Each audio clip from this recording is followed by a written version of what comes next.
Hello students, monotonicity के अपने पिछले दो लेक्चर में मैंने आप लोगों से बात की थी कि मोनोटोनिक इंक्रीजिंग क्या होता है, मोनोटोनिक डिक्रीजिंग क्या होता है, या सिर्फ इंक्रीजिंग क्या होता है, या सिर्फ डिक्रीजिंग क्या होता है, या नॉन इंक्रीजिंग नॉन डिक्रीजिंग क्या होता है। उसके हमने अगले लेक्चर में कुछ क्वेश्चंस भी देखे थे कि भाई उसके क्वेश्चंस किस तरह के होते हैं। तो क्वेश्चंस में सीधे सीधे ये था कि भाई अगर F dash x greater than equal to zero तो फंक्शन कैसा है, एम आई। ठीक बात। अगर F dash x less than equal to zero तो फंक्शन कैसा है, एम डी, मोनोटोनिक डिक्रीजिंग।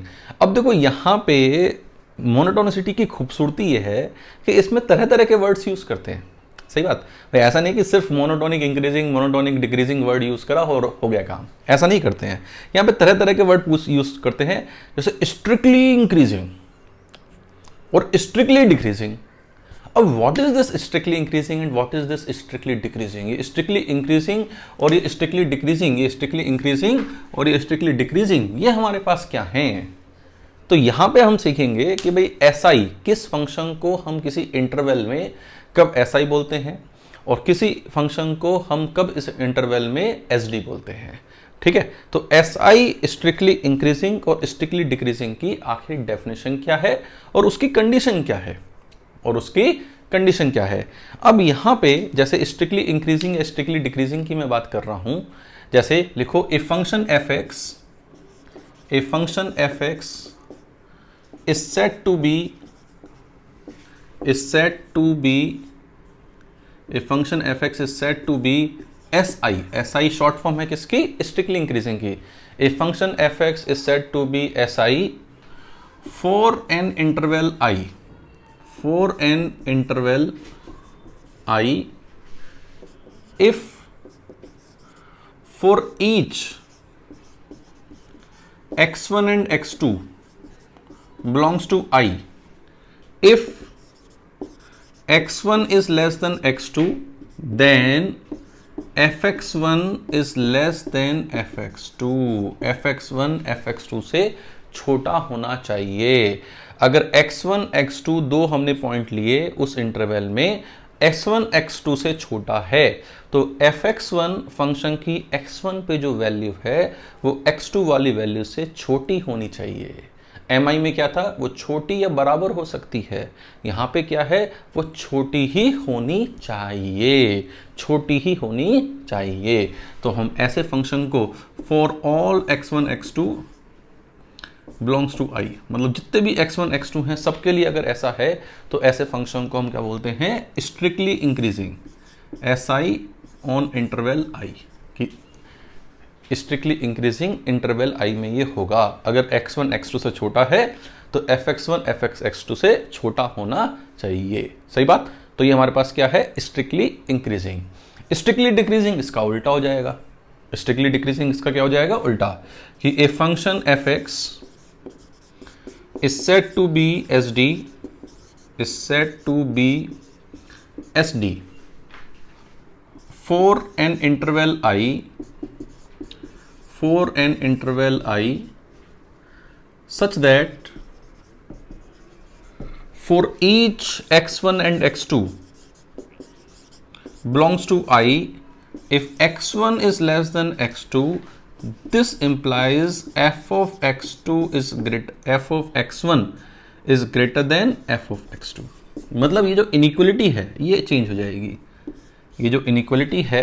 जाएगी, यहां तो fx1 fx2 से छोटा है, यहां पे क्या है, fx1 fx2 से बड़ा है। सही बात, fx1 fx2 से बड़ा है। जैसे एग्जांपल के लिए अगर मैं SI SD की बात करूं तो जैसे ये फंक्शन है और जैसे ये फंक्शन है, ये दो फंक्शन थे। ठीक है, दोनों ही फंक्शन एम आई है, मोनोटोनिक इंक्रीजिंग है, लेकिन ये फंक्शन तो एस आई है, ठीक, लेकिन ये फंक्शन एस आई नहीं है। This function is not S I, ये स्ट्रिक्टली इंक्रीजिंग नहीं होगा। इसी तरीके से अगर मैं एस डी की बात करूं तो जैसे ये फंक्शन है, ये फंक्शन, ठीक, एक फंक्शन में लेता हूं ये वाला, जैसे कि ये लिया, ठीक, तो ये जो फंक्शन है दोनों ही मोनोटोनिक डिक्रीजिंग फंक्शन है। लेकिन अगर हम SD की बात करें तो ये SD है लेकिन ये SD नहीं है। This function is not strictly decreasing function. अब वापस बात ये आती है कि फिर सर डेफिनेशन से क्वेश्चन तो होते नहीं, क्वेश्चन के लिए तो कोई मैथमेटिकल कंडीशन चाहिए, सही। अब क्वेश्चन के लिए कोई मैथमेटिकल कंडीशन चाहिए, तो what is the mathematical condition? अगर F dash X, mathematical condition लिखो चलो कि what is the mathematical condition, कि मैथमेटिकल कंडीशन क्या है, लिखिए what is the mathematical condition for S I and S D, S I और एस डी के लिए मैथमेटिकल कंडीशन क्या है, लिखते हैं कि S I and S D के लिए what is the mathematical condition. अब S I and S D के लिए मैथमेटिकल कंडीशन क्या है? If function F X will be S I, लिख लो पहला point, if F dash x greater than 0 for all X belongs to I. अगर किसी फंक्शन का डेरिवेटिव हमेशा पॉजिटिव है किसी इंटरवल x के लिए, अगर फंक्शन का डेरिवेटिव किसी इंटरवल x के लिए हमेशा पॉजिटिव है, तो fx will be si, fx is si, कि fx हमेशा क्या होगा? स्ट्रिक्टली इंक्रीजिंग होगा। मतलब यहां पे f डैश x जीरो नहीं होना चाहिए, कंटिन्यूस इंटरवल ऐसे जीरो होगा, मैं भी बताऊंगा एक जीरो वाला खेल जो है, जीरो वाला खेल क्या है। लेकिन अगर फंक्शन का डेरिवेटिव जीरो से बड़ा है किसी इंटरवल के लिए, तो वो हमेशा कैसा है? si। ठीक बात। दूसरी बात, अगर f डैश x जीरो से छोटा है for all x belongs to i, then fx is sd on i, on interval i। अगर f डैश x जीरो से बड़ा है फॉर इंटरवल i, तो फंक्शन कैसा है? si, strictly increasing. अगर f dash x less than zero है for all x belongs to i, तो fx कैसा है? sd, fx कैसा है? sd। सही बात, ये बात बिल्कुल समझ में आई। जब सपोज करो एग्जाम्पल के लिए, एग्जाम्पल नंबर 1, मान लीजिए मेरे पास फंक्शन है f x is equal to x cube plus 5x plus 7। ठीक, अब x बिलोंग्स टू r के लिए मुझे बताना है ये फंक्शन si है या ये फंक्शन sd है, कि दिस फंक्शन इज si और दिस फंक्शन इज sd। अब अगर हम इसका डेरिवेटिव करें f डैश x, तो f डैश x हमारे पास कितना आएगा? 3x square plus 5। अब f dash x 3x square plus 5 आ रहा है, f डैश x कितना आ रहा है? 3x square plus 5। अब 3x स्क्वायर प्लस 5 तो किसी भी x के लिए पॉजिटिव है, हाँ या ना? तो this is greater than 0 for all x belongs to r। तो ये फंक्शन कैसा है? si। ये फंक्शन कैसा है? x बिलोंग्स टू r के लिए कैसा है? si। ठीक बात। मान लो हम एक और बात करते हैं, जैसे fx is equal to -4x plus sine 3x, let's say. अब x बिलोंग्स टू r के लिए हमें बताना है ये फंक्शन हमारे पास कैसा है। अगर मैं इसका डेरिवेटिव करूं f डैश x, अगर मैं इसका डेरिवेटिव करूं f डैश x, तो इसका जो डेरिवेटिव है f डैश x वो क्या होगा हमारे पास? -4 प्लस 3 cos 3x। अब -4 प्लस 3 cos 3x, सही बात। हमें इसकी वैल्यू देखनी है कि ये हमेशा पॉजिटिव है या हमेशा नेगेटिव है, आखिर ये है क्या, मतलब हमेशा क्या है? For x belongs to r ये आखिर है क्या? अब देखो ये हमेशा है क्या, ये देखने के लिए 3 cos 3x -3 से +3 के बीच में होगा। 3 cos 3x कहाँ से कहाँ तक है? -3 से +3 के बीच में है।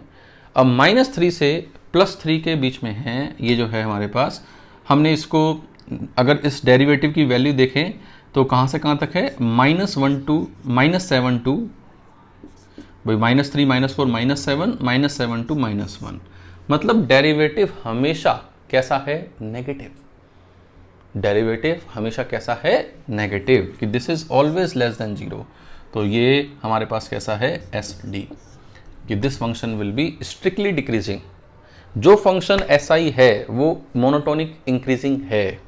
ठीक, if function is si then it will be mi also, but इसका कन्वर्स सही नहीं है। तो इन बातों को भी लिख लो। ये हमारे पास बातें क्या हैं? ये तो 2 क्वेश्चन हो गए, एक पॉइंट बना के लिख लेना आप।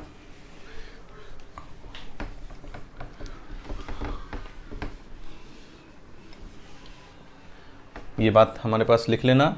इफ f इज नंबर 1 लिख लेना स्टार बना के, if f is S I, f is S I, f अगर स्ट्रिक्टली इंक्रीजिंग है then it will be S D also, it will be M I also, monotonic increasing भी होगा। अगर कोई फंक्शन एस आई है, अगर f x is strictly increasing then it will be monotonic increasing also, but converse need not to be true. सही बात। इसी तरह if f is S D strictly decreasing then it will be M D, कि हमारे पास कैसा होगा, ये एम डी होगा, then it will be M D. अगर कोई फंक्शन स्ट्रिक्टली डिक्रीज कर रहा है तो वो मोनोटोनिक डिक्रीजिंग भी हम उसे बोल सकते हैं। लेकिन अगर कोई मोनोटोनिक डिक्रीजिंग है तो हमेशा उसे स्ट्रिक्टली डिक्रीजिंग नहीं बोल सकते, डिपेंड ऑन द फंक्शन। अच्छा, अब देखो यहाँ पे एक मजेदार केस दिखाता हूं तुम्हें।